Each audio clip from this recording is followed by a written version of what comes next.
Hi and welcome to Masterclass number 9. The Traitors show the way to great service. In my last Masterclass, I made the claim that service trumps food quality in restaurants. That seemed to engage with a lot of people who watched it. And the one question they all wanted to know was, why, if service is so important, is it so poor in this country? An explanation for this is that many people coming into the hospitality industry do so because it's the only job they can get. The journey through academia resulted in very little by way of qualifications to enable them to enter further education. So they've had to get a job which requires few skills.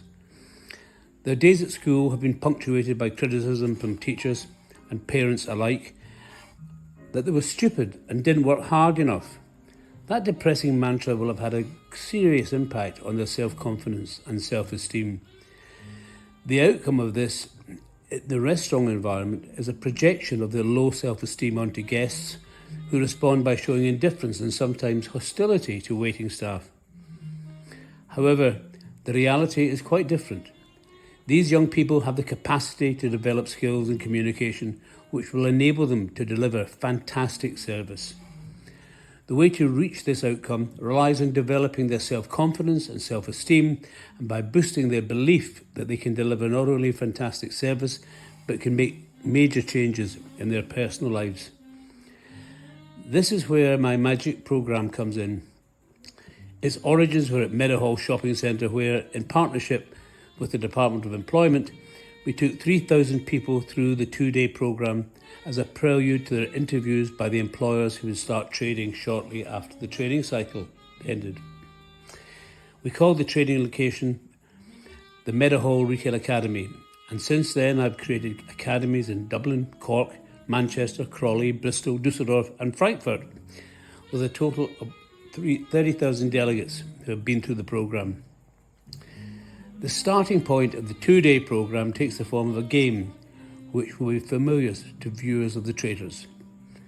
They're asked to come up with 3 facts about themselves, 2 true, 1 false.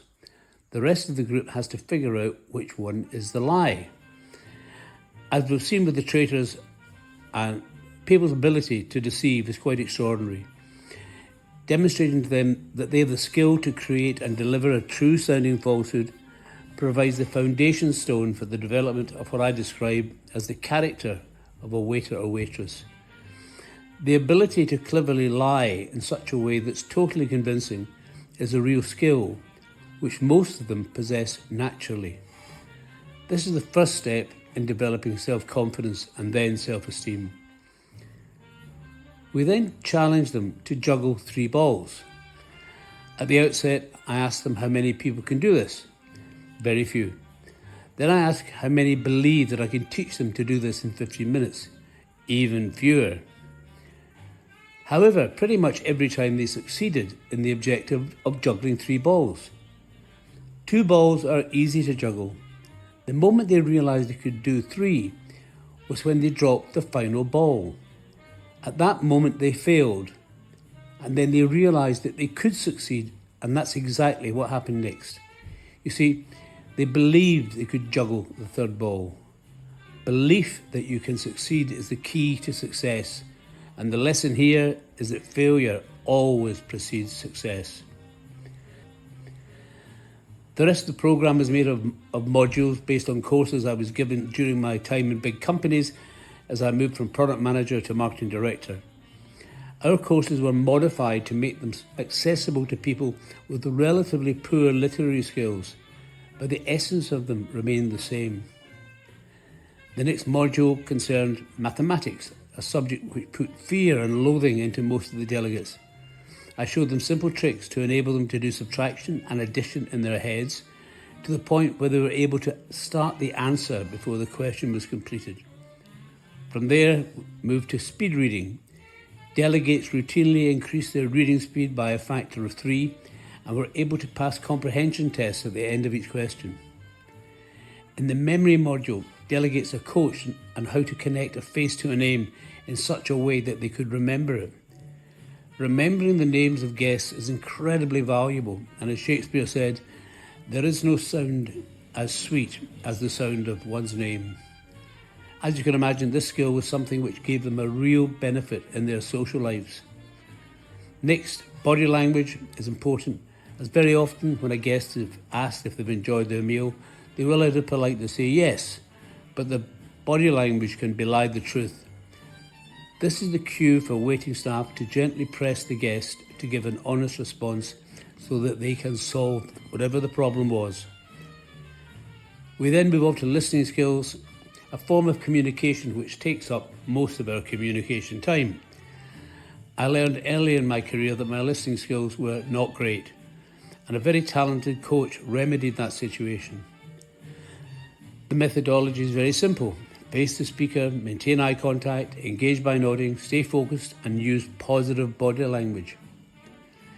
Module 7 is concerned with assertiveness, which enables staff to communicate concerns clearly and honestly with their boss so they can feel part of the solution. Next, if you ask a group of people the question, how do you feel about public speaking? The answer is always a hearty groan. For many, it's a fate worse than death. However, using mind mapping, they learn quickly to produce speeches that they can use for family events at which they would never ever have considered speaking publicly before. It's a huge help when presenting new products and new promotions to customers using the creativity, a process which is rarely exercised at school. One of the early outcomes of the application of the programme was that the shopping centre Meadowhall received the Daily Telegraph Award for Service Excellence, the first and only time a shopping centre has been recognised in this way. Well, I hope that this brief into magic has generated some thoughts of your own. The book is going through a reprint at the moment and will be available at the end of March, so please look out for it then, and you never know, you might even buy it. Anyway, thank you so much for listening, and if you've got any comments or questions, please contact me using either my email or WhatsApp or phone, whatever. Anyway, thanks again. Bye-bye.